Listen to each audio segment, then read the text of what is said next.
Good afternoon. I'm back talking about money, not math, because I believe most people love money without realizing it often doesn't work the same way as math, excuse me. And today I'm talking about an article that's titled, Can Clients Retire from Retirement and Keep Their Balance? On financialplanning.com, written by, again, I'm sorry for this name, but Paula Peralta, Paola, Paula Peralta.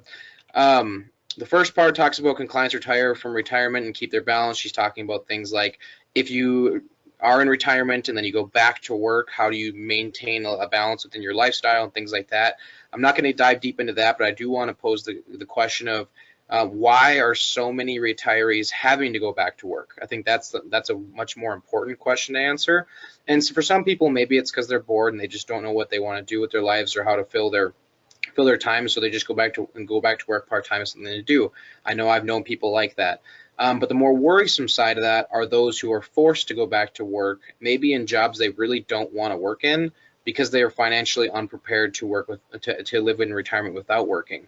And I think that's where a big issue comes into many people's lives is because, and I think there's many different variables that go into that, but one big issue that I see happening all the time is most financial conversations, most commercials that you ever see, almost all financial things that we hear or talk about are all about accumulation, accumulation, accumulation, rate of return, rate of return, rate of return. Just get to retirement. Save as much money as you can, as fast as you can, just get there. And then we'll figure out the rest once we get there. The problem is if we don't have a better understanding of how our money is going to work for us once we're in retirement, it can really come back and hurt us once we get there. And if we don't understand how where we put our money today will affect how we can use it in retirement, that can drastically and negatively affect our ability to maintain our lifestyle in retirement the way we want it to, so we don't have to go back to work. So I guess what I'm trying to say is I believe it's more important to understand how our current investments and savings will work for us in the future than it is to understand how they work for us today. If that, hopefully that's clear. I guess an example I love to use on the other side of that is it's more important how much our investments will pay us in retirement than how much they're worth. And that's for you to decide, but that's what I believe. The easy example I like to use is what's more important to you? How much your money your employer has or how much they pay you, right? So just flip the words. What's more important to you?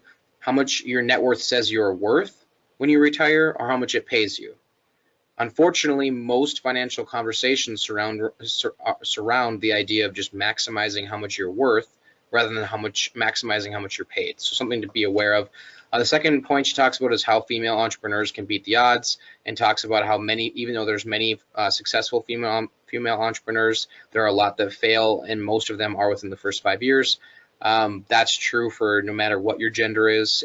Many studies out there prove that the first 5 years are the hardest 5 years for any business, and most businesses fail, and that's an unfortunate fact, but that's just the reality of it. One big thing to be aware of is, from my experience and different things I've read, most businesses don't fail because of the inability to make money. They fail because of a lack or poor, I don't want to use the word poor because it sounds negative, but not efficient enough planning around the money they make.